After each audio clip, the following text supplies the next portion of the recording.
Aladdin, retold from the original by Antoine Galland.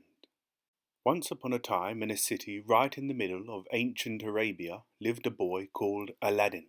His father, a poor tailor called Mustafa, had tried very hard to teach him a trade, but Aladdin was an idle boy, far too busy getting up to tricks to learn anything. So when his poor father died, worn out by hard work, the burden of making a living was left to Aladdin's mother. She earned what little money she could by spinning and selling cotton. One day Aladdin was idly loitering in the city square when a stranger came up to him and said, "Your face looks familiar to me. What is your name?" "My name is Aladdin," the boy replied. "Aha, now I know who you are. You are the son of my poor dead brother, Mustafa," the stranger told him. "Your father was my favorite brother, and I miss him badly. I would love to come and visit your mother again and talk about the old days." Little did Aladdin know that the stranger wasn't really his uncle at all, but he was a famous magician from Africa. Aladdin rushed home to his mother and told her to prepare for his uncle's visit. "That's funny," said his mother. "I thought your father's only brother died some years ago." Nevertheless, she still busied herself preparing the meal with the little food she had left in the house. That evening the magician arrived at Aladdin's house. His disguise was so clever that Aladdin and his mother were fooled into thinking he really was Mustafa's brother. He greeted them both with great emotion, and they had a pleasant evening talking about the old days. A few days later, the false uncle went back to Aladdin's house again. "Come, my friend," said his uncle, "today we are going on a little journey." He took Aladdin along a road leading out of the city, and as they came towards the mountains, he told the boy incredible stories of treasure and beautiful places to keep him interested and stop him running away. Eventually they came to two mountains that were divided by a narrow valley. "We're almost there, my friend," said the uncle. "Go and gather some sticks from the mountainside." Aladdin did as he was told and brought the sticks back to the magician. The magician then set light to two of them and tossed a mysterious-looking perfumed powder onto the red and yellow flames. A mass of thick smoke rose up, and the uncle uttered some strange words. A slight trembling sound followed, and the earth opened up to reveal a stone slab with a bronze ring that was sealed to its centre. Aladdin was ready to run, but the magician grabbed him by the arm and said, "Under this stone lies treasure that will make you richer than anyone in the whole world. If you take hold of this bronze ring and utter the names of your father and grandfather, you will be able to raise this stone with ease." At the mention of treasure, Aladdin soon forgot all his fears and held the bronze ring, repeating the names of his father and grandfather over and over again. The stone came up quite easily, and a row of steps appeared. "Go down," the magician told him. "At the bottom of these steps you will find an open door that leads into three large halls. Go through these, but don't touch anything at all. Keep on walking until you come to a garden full of fine fruit trees. Then keep going until you come to another set of steps. At the top of the steps you'll find a little ledge where a lighted lamp sits. You must bring that lamp straight to me. Don't hesitate, don't explore, just come straight back to me. Do you understand?" the magician said impatiently. Then he took a ring out of his pocket and put it on Aladdin's finger. "This will bring you good luck," he said. Aladdin did exactly what the magician had told him to do. He passed through the rooms without touching anything until he finally came to the fruit trees. The fruits that hung on the branches of these incredible trees were no ordinary fruits. They were huge sparkling rubies, diamonds, and sapphires the size of eggs.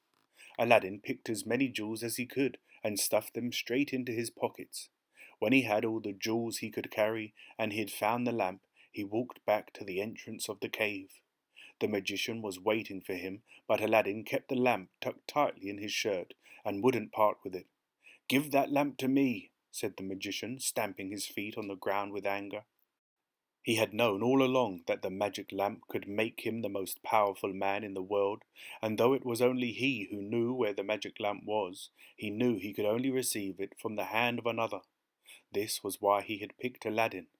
He was intending to take the lamp from him and kill him afterwards. Still in a furious temper, the magician said some magic words and the stone rolled back. Poor Aladdin was trapped. Aladdin stayed in the dark for 2 days crying his heart out. In the end he clasped his hands together in prayer, and as he did this, he rubbed the ring which the magician had forgotten to take back. As he did this, an ancient genie with pointed ears and a mysterious smile rose up into the cave and hovered above him. "Do what you will with me. I am the slave of the ring, and will obey you in all things," said the genie. Aladdin made a quick reply. "Take me away from this place," he said, and straightway the earth opened and he found himself outside in the fresh air. He was out of the vault at last. As soon as he could muster enough strength, he walked straight home. His mother found the stories of his amazing adventures hard to believe. A cave full of trees with jewels hanging from their branches? "You must have been dreaming, my son," said his mother. Then Aladdin emptied his pockets and showed her all the fabulous jewels, so she couldn't doubt him any longer. As he hadn't eaten for days, Aladdin asked his mother for some food. "You poor child," she said, "I have nothing in the house, but I have spun a little cotton and will go and sell it." "No, mother, don't worry. I will sell the lamp instead. All it needs is a little clean." Straight away his mother began to rub it, hoping that the cleaner it was, the higher price it would fetch, and as she was rubbing it, a huge genie appeared. This genie was far more terrifying than the genie of the ring, with its bushy orange beard and shock of orange hair. Aladdin's mother fainted when she saw it, but Aladdin, who knew exactly how to treat genies, said, "Fetch me something to eat." The genie returned a few seconds later with a little table full of delicious morsels before disappearing in a puff of smoke. Aladdin's mother soon came to, and when she saw the splendid feast before her, she asked, "Where did this all come from?" "Don't ask, just eat," said Aladdin. So they sat and ate until they were full, and as they ate, Aladdin told his mother about the genie of the lamp.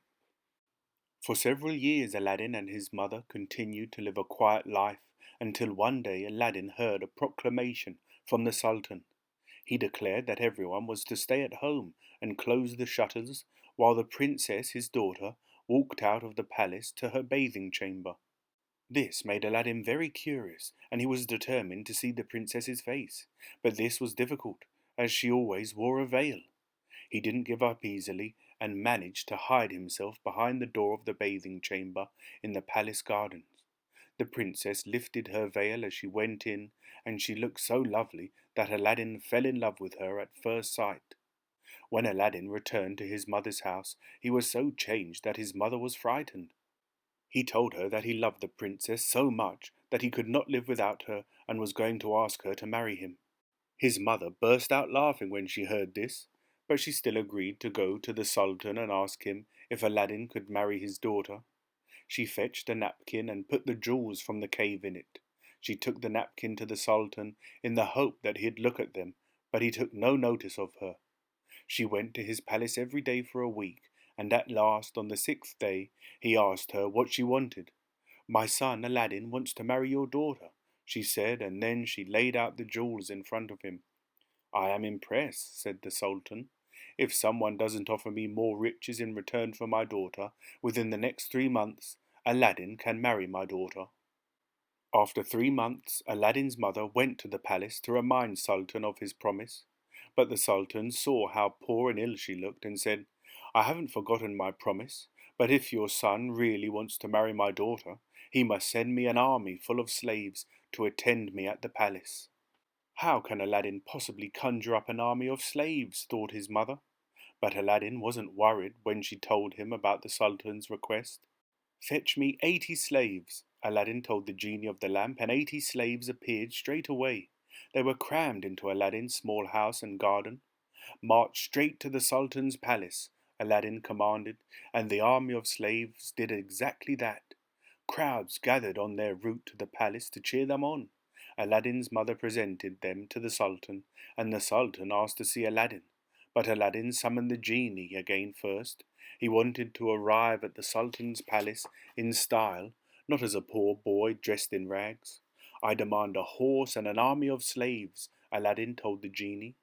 So the genie produced exactly what he wanted, and he rode through the streets, accompanied by slaves showering the route with gold pieces. The Sultan was impressed by the sight he saw, and he made sure Aladdin was welcomed in style by a fanfare of trumpets.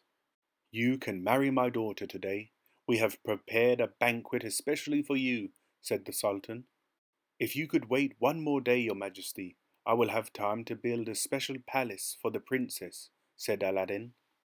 Once again Aladdin summoned the genie of the lamp and ordered him to build a fine palace. The genie conjured up a palace straight away. It was the most fantastic sight, with its golden dome in the centre, supported by silver columns. And as if the outside wasn't spectacular enough, inside there was a treasure house with gold and silver piled up to the ceiling.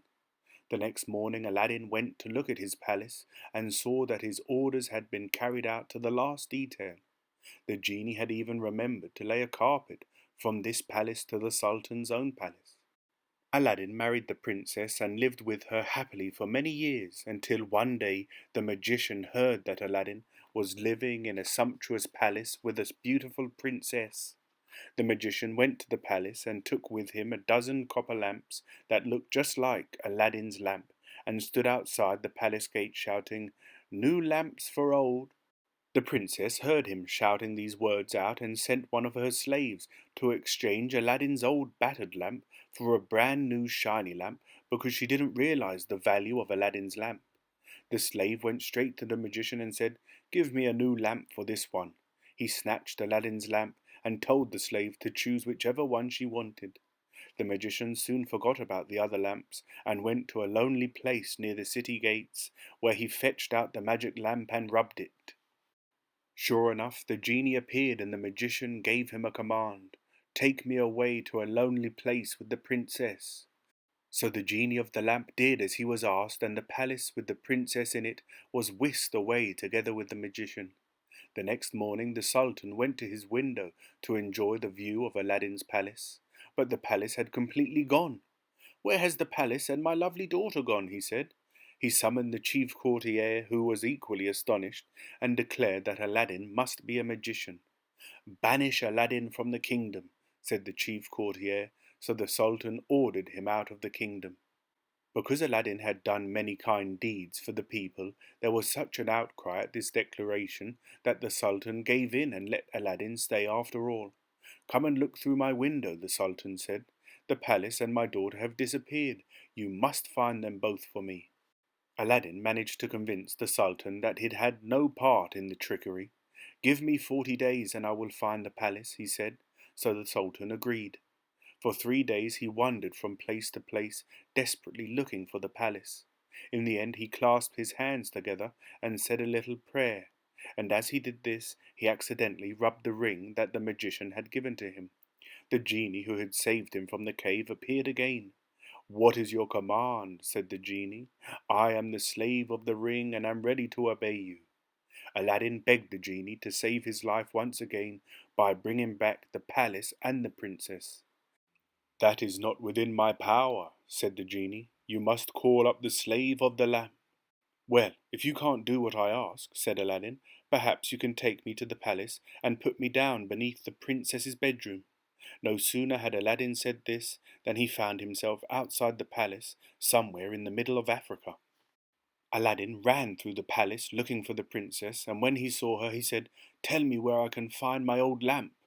"Alas," said the princess, "I gave the lamp away, and it's all my fault that we have had so much misfortune." "It's not your fault," said kind-hearted Aladdin. "I should have looked after the lamp better myself." "Do not worry, everything will be all right, because I have a plan," said Aladdin. "If you want us to get rid of the magician forever, you must follow my instructions closely. Now, what you must do is put on your most spectacular clothes and jewels and offer the magician delicious food and fine wine. But in his wine you must put a special powder that will put him to sleep forever. As soon as he has taken the wine, watch him carefully. He should fall to the ground." The princess dressed herself up in her most beautiful clothes and greeted the magician exactly as she had been instructed. Sure enough, as soon as the magician took a drink from his goblet, he fell to the ground. Aladdin, who had been hiding in the next room, rushed straight in and embraced the princess. He snatched the lamp back, which was tucked tightly into the magician's vest. Without hesitation he rubbed the lamp, and the genie appeared. "I am the slave of the lamp," he said. "What do you wish?"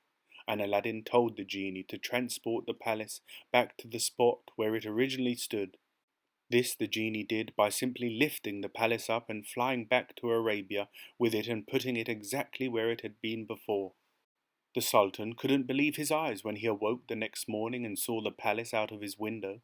He rushed straight over to it and embraced his daughter. Aladdin told the Sultan and all his court the whole story, and the Sultan was so pleased to see his daughter back that he ordered the next 10 days should be days of feasting. When the time of feasting was over, Aladdin and the princess settled down to a peaceful and happy life together, which they enjoyed for many, many years. The end.